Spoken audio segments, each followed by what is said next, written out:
guys, I'm John Barrett.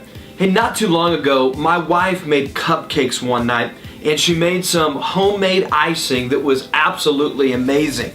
And she had it in a big tub, and then next to it was just a little spoon where she was spooning it out and putting it on the cupcakes. Well, we went to bed that night and we forgot to put the icing away.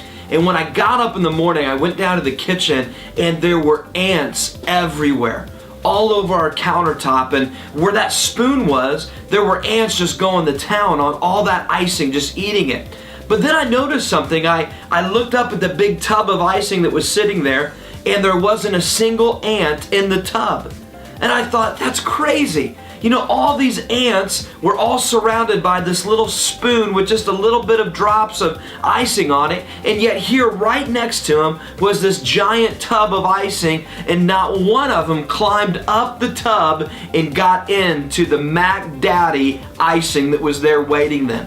And you know, I thought about this and I thought, this is kind of how we act in life. You know, we think like an ant sometimes. You know, God has amazing things for us. God has a tub of blessing, of provision, of things that He wants to do in our life. Yet so many times we settle for that small thinking, and we just settle for these crumbs. We just settle for familiarity and just kind of the little spoon, when all the while God has something awesome for us waiting. But you know what? What happens is this. When we let small thinking control us, here's what takes place. Small thinking equals small results, but big thinking equals big results. And here's what I mean by that. Small thinking settles. It's not a pioneer. It's somebody who just settles with what they have. But big thinking pioneers new things. They venture out in the uncharted territory. They step out into the unknown. They get out of the safe zone, and they begin to step into the faith zone where the big tub of icing awaits. So I want to ask you a question today. Are you a small thinker or are you a big thinker?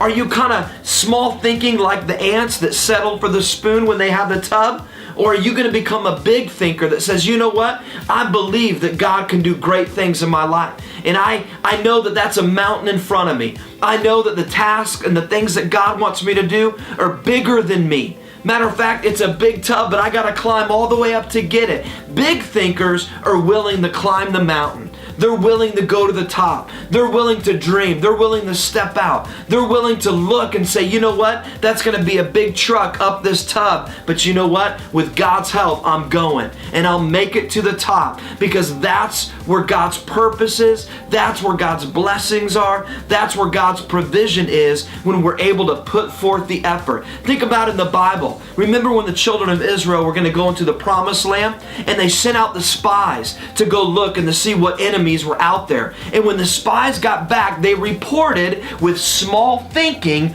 they reported this. They said, there's giants in the land, and they're huge, and there's no way we're going to be able to overcome them. And they said, you know what? We appeared as grasshoppers in their sight. They're going to smash us. It was small thinking. You see, small thinking gets small results. They didn't even want to go to the promised land because they thought that they would get smashed because they were so small, like a grasshopper.